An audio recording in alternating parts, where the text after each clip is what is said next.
네, 오늘 짚어봐야 할 이슈들 보겠습니다. 김성훈 변호사 나오셨습니다. 어서 오십시오. 안녕하세요. 네. 자, 지금 집단 성착취 영상 거래 사건, 제작 유포한 혐의 받는 박사방의 박사 조주빈 씨에 대한 수사 지금 진행 중인데 이미 잡혀서 재판 진행 중인 공범들이 있습니다. 이 사람들은 이제 검찰에서 불러서 소환 조사를 하는데 조주빈하고 나는 관계없다. 지금 이렇게 얘기를 한 모양이죠. 네. 이 수사의 목적을 만약에 한 단어로 하자면 사실 발본색원입니다. 어떻게 보면 이 뿌리채로 드러내야 하고요. 그래서 이제 각자가 일탈적인 범죄를 벌인 것뿐만 아니라 공모해서 조직적으로 만든 것들이 어떻게 되어 있고 그런 범죄 생태계가 어떻게 구성되는지를 확인을 해서 없애버리는 게 목적이죠. 그래서 이제 기존에 어떻게 보면 각자 진행되던 수사와 내용들을 이제 좀 합쳐가지고 조주빈과 이 각 공범들의 연관성에 대해서 확인하고 있는 그런 절차가 진행이 되고 있습니다. 다만 근데 이제 이 다른 공범들은 이런 조주빈과의 연관성 자체를 강하게 좀 부인하고 있는 상황입니다. 가령 이제 성착취물을 조주빈의 지시를 받고 했다는 사람은 내가 거기를 대가로 돈을 받거나 지시를 받은 건 아니다 라는 얘기를 하고도 있고요. 또 공무원인 공범 같은 경우에는 지금 내용이 굉장히 불일치해서 대질 조사도 진행되고 있다고 하고요. 사회복무요원으로 이제 특정된 강모 같은 경우에도 마찬가지로 지금 어떤 지휘 감독 관계는 아니었다라고 해서 사실상 공범으로 보는 그거 자체를 이제 부인하고 있는 그런 상황입니다. 근데 검찰에서는 저렇게 이제 지휘 통솔 체계 이거 자체를 있다라고 증명을 해야 뭐 조직 범죄 적용할 수 있는 거 아니겠습니까? 가능합니까 지금? 네, 일단 범죄단체 조직죄가 적용이 될 수 있는지가 관건이 되고요. 물론 이제 꼭 범죄단체 조직죄가 되지는 않더라도 소위 말하는 공동정범으로서 엮을 수 있는 부분들도 있습니다. 그러니까 기존의 조주빈의 범죄에 공범으로서 기능적인 행위 지배를 했는지 여부를 밝혀낼 수도 있는 거죠. 네, 범단 조직죄를 적용하면 형량이 더 높아지는 건 맞는 거죠? 높아진다고 볼 수도 있고요. 만약 공동정범으로 인정이 되더라도 형량은 동일합니다. 왜냐하면은 범죄단체 조직죄는 형법 114조에서 규정을 하고 있는데 사형, 무기 혹은 징역 4년 이상의 범죄를 목적으로 하는 범죄단체를 조직했을 경우에 그 범죄에 정한 형으로 처벌하게 되어 있거든요. 그렇기 때문에 결과적으로는 해당되는 범죄 공동정범으로 처벌하는 거랑은 비슷한 효과가 있고요. 다만 이제 이 범죄단체 조직죄에 대해서는 판례가 과거에는 주로 이제 소위 말하는 조폭들 대상으로 적용을 하다가 이제는 보이스피싱이라든지 불법 도박단 같은 경우에도 적용하기 시작했고요.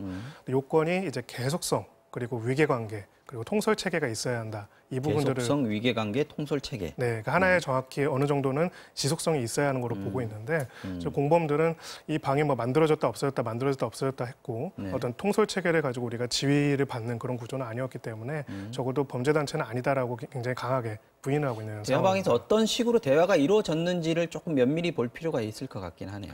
네, 그래서 일종의 어떻게 보면 죄수의 딜레마를 이용을 해서 각각의 공범들의 내용들의 진술들을 파악해보고 대질해보고 그래서 사실은 이 내용들이 이 사람들 각각의 처벌도 중요하지만요. 이런 것들이 이런 사이버 생태계에서 계속 벌어지는 근원이 어떻게 되고 동기가 어떻게 되는지 사실은 좀 연구를 하고 그것을 방지할 수 있는 대책까지도 같이 나와야 하는 그런 수사라고 할 수가 있습니다. 이렇게 국민들의 관심이 집중된 지금 해결하지 못하면 앞으로는 영원히 기회가 없을 것이다. 이렇게 지켜보는 분들이 많이 있습니다. 이번에 검찰 수사 제대로 해야 될 것 같고요. 맞습니다. 재판도 역시 굉장히 중요할 것 같습니다. 맞습니다. 네. 조주빈의 핵심 공범 중에서 붓다라는 친구가 있었는데 이 친구가 10대라 그래서 굉장히 충격적이었는데 경찰이 구속영장을 쳤어요. 네. 사실은 이 10대 같은 경우는 웬만해서는 그 구속수사를 잘 안 하는 일종의 관행 같은 것들이 있었습니다. 그럼에도 불구하고 이 붓다 같은 경우에는 그냥 단순한 공범이 아니라 사실상 자금을 인출하고 이 가상화폐의 자금을 환전해서 현금으로 바꿔서 조주빈한테 갖다 주는 역할까지도 핵심적인 역할을 했기 때문에 이 범죄 수사에 있어서 결국은 핵심은 정보와 자금의 흐름을 추적하는 거기 때문에요. 이 자금을 누가 소위 말하는 유료 회원들이 어떻게 줬는지 그리고 또 그걸 어떻게 관리해서 어떻게 나눴는지를 파악하는 것이 이 공범들을 발본색원하는 데 있어서 핵심적인 요소입니다. 그래서 지금 도주 및 증거인멸의 우려가 너무 크기 때문에 그리고 사안도 굉장히 엄중한 흉악한 범죄이기 때문에 10대임에도 불구하고 구속영장을 청구한 그런 사안입니다. 자, 이 텔레그램 말고요. 또 다른 채팅 메신저가 있었습니다. 디스코드라는 곳도 지금 얘기가 나왔었는데 여기서 아동 청소년 성착취물을 뭐 제작하고 유포했던 사람을 잡고 보니까 10명이 경찰에 붙잡혔는데 다 거의 대부분이 미성년자였다고 하고요. 그중에 운영자 한 명은 12살이었다 그러더라고요. 네, 굉장히 충격을 네, 자아냈습니다. 놀랐습니다. 예, 정확하게는 이제 그 운영자가 3명이고 관련된 가담자가 7명, 총 10명인데 그 중에서 8명이 이제 미성년, 10명 중에 청소년으로 8명 예, 청소년으로 거 밝혀졌고요. 네. 그리고 그 중에 2명은 초등학교 6학년 때부터 범죄를 한 것으로 나타났습니다. 이제 중학생이 되긴 했지만요. 네. 그래서 아니 사실 이게 저희 그 역대급 국민청원이 있을 정도로 굉장히 국민적 분노를 자아내는 범죄인데 이렇게 초등학생, 중학생 같은 이제 청소년들이 어떠한 죄의식도 없이 그것도 주도적으로 이런 범죄를 저질렀다는 점에서 굉장히 큰 충격을 준 그런 사안이라고 할 수 있습니다. 자기가 12살짜리면은 내가 촉법 소년이다. 그래서 나는 처벌 안 받을 것이다. 라는 거를 거의 뭐 공공연하게 자기도 얘기를 하고 떳떳하게 얘기를 하고 있었다라는 얘기도 나오더라고요. 네. 실제로 처벌이 안 되는 거죠, 지금. 네, 그 정확하게 이제 저희가 소년법의 4조에서는 촉법소년에 대한 개념이 있습니다. 그러니까 형사에서는 형사 미성년자라고 해서요. 만 14세 미만인 경우에는 형사 책임이 없는 것으로 보고 있고요. 네. 근데 이제 만 10세에서 14세까지 구간의 학생이 뭔가 범죄를 저지를 경우에는 소년법에 따라서 소년법상 보호 처분을 받게 되고요. 그러니까 처벌이 아니고 보호 처분이라는 거예요. 네, 그렇습니다. 그래서 이 뭐 소위 말하는 소년원 가거나 뭐 이런 것들이 보호 처분인데요. 아무래도 절차나 형량이나 이런 것들이 굉장히 다른 부분들이 있습니다. 그래서 지금 이 촉법 소년들 같은 경우에는 그 갈수록 이제 범죄 이런 흉악 범죄들이 연령이 낮아지는데 네. 이것을 기존과 같은 관점에서 어떻게 보면 좀 배려를 해주는 것이 맞는가에 대한 많은 어떻게 보면 의문이나 또 정책적인 변경이 필요한 것이 아니냐는 제언들도 많이 나와 있는 상태입니다. 꼭 이 건뿐만이 아니라요. 지금 최근에 벌어진 사건들 보면은 촉법 소년 그러니까 아주 어린 아이라서 형사적으로 처벌을 받지 않는 나이 이네들이 벌인 범죄들이 지금 속속 나오고 있는 상황인데 지난번에 그 렌터카 훔쳐 타고 갔다가 네. 저기 오토바이 타고 간 배달원을 사망하게 만든 사건 네. 추가 범죄들이 좀 나오고 있어요. 네, 사실 그 자체만으로도 그 사망 사고만으로도 굉장히 안타까운 그럼요, 일이었는데요. 알고 보니까 이것이 처음 이런 범죄를 처음으로 호기심에 저지른 것이 아니라 그 전에도 수차례 이렇게 자동차 절도로 이미 소위 말해서 입건이 됐던 거고요. 그랬는데 네. 잡혀봤더니 내가 네. 처벌 안 받았다라는 걸 경험적으로 알고 있는 맞습니다. 아이들인 거죠. 네, 그리고 뭐 심지어 그래서 주유기도 털고 뭐 그렇긴 했는데 계속 훈방 조치가 되니까 자신들이 이거에 대해서 책임도 지지 않고 또 한편으로는 책임을 지지 않기 때문에 이것이 얼마나 위험하고 잘못된 행위인지에 제대로 깨닫지도 못한 거죠.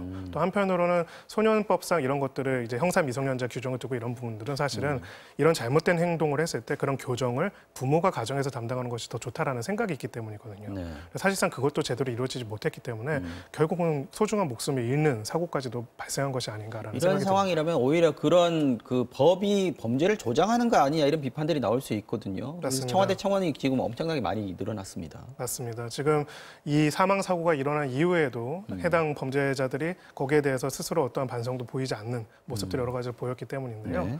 다만 이제 이 부분에 대해서 형사정책적으로 고민이 있는 부분들이 있습니다. 이제 저희가 그 교도소나 구치소에 가면은요 교정 직원들 뒤에 이제 마크가 달려 있는데 네. 영어로 이렇게 써 있습니다. correction이라고 써 있어요. 바로 교정. 잡는다. 예. 교정이라는 게 잘못된 걸 바로잡는다는 거고 사실은 근대적인 형법 체계에서 형법은 잘못한 사람한테 처벌을 내리는 것도 있지만은 이 사람을 처벌을 통해서 교화를 시켜서 바른 사람으로 해서 내보낸다는 개념이거든요. 근데 문제는 지금 형사 교정 절차에서도 네. 그리고 소년의 보호 사건 처분 절차에서도 이 교정이 제대로 이루어지지 못하고 있고요.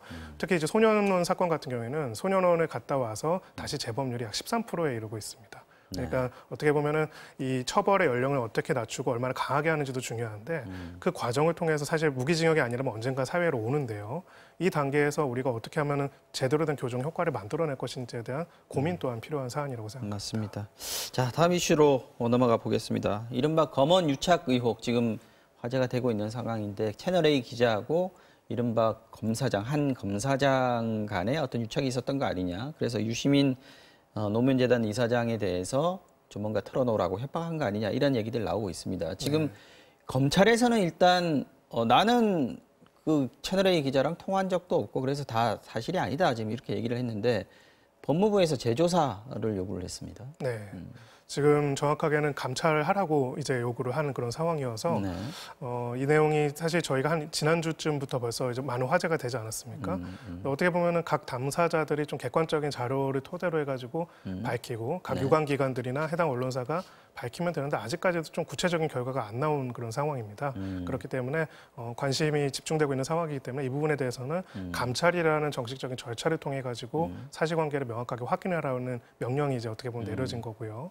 이 부분에 대해서는 지금 근데 검찰 입장에서는 감찰을 착수하기 전에 뭔가 사실관계를 확인해야 하는 것이 아니냐라는 그런 총장의 의견이 있다라는 내용이 또 보도된 그런 상황입니다. 근데 검사장이 나는 사실 아닌데라고 얘기하면 거기서 조사가 끝나는 것이냐 이게 이제 법무부의 시각인 것 같습니다. 맞습니다. 그래서는 안 된다. 그래서 네. 감찰을 먼저 해봐야 된다라는 얘기인 것 같고요. 채널A 같은 경우는 진상조사위원회가 꾸려지지 않았습니까? 네. 지금 뭐 나온 얘기가 있습니까? 네, 전혀 없는 상황입니다. 사실은 채널 A 차원에서의 진상조사는 어떻게 보면 더 빠르게 이루어질 수도 있는 것일 텐데요. 그러게요. 특별한 얘기가 없고 언론에 이제 보도된 내용으로는 그 대표는 현재로서는 진상조사 결과를 공개할 만한 내용이 없다라는 식으로는 이야기를 하고 있는데요. 이것이 뭐 한 개인 기자 개인의 일탈뿐만 아니라 만약에 어떤 언론사가 조직적으로 관여한 부분이 있다, 아니면 언론사의 특정 부분에서 관여한 부분이 있다라면은 당연히 명확하게 밝히는 것이 중요한 사안입니다. 그럼에도 불구하고 굉장히 시간이 많이 지났음에도 불구하고 아직까지도 어떠한 내용도 밝히고 있지 않은 그런 상황입니다.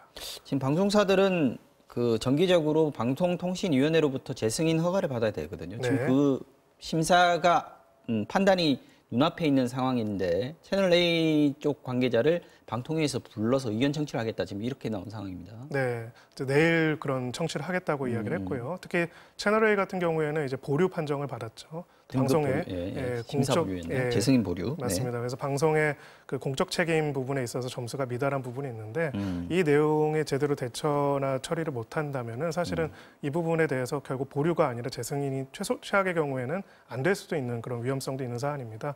그래서 이제 내일 의견 청취에서는 의견 청취 과정은 비공개로 하지만 결과는 공개하기로 했다라는 이야기를 들리거든요. 만약에 검언유착 사건이 만약에 의심이 더 많이 가는 상황으로 벌어지면 아까 말씀하셨던 방송의 공적 책임 이 부분에 대해서 조금 치명적인 영향을 끼칠 수도 있겠다. 당연히 그렇다고 생각합니다. 알겠습니다. 자, 오늘은 여기까지 듣겠습니다. 김성훈 변호사였습니다. 오늘도 고맙습니다. 네, 감사합니다.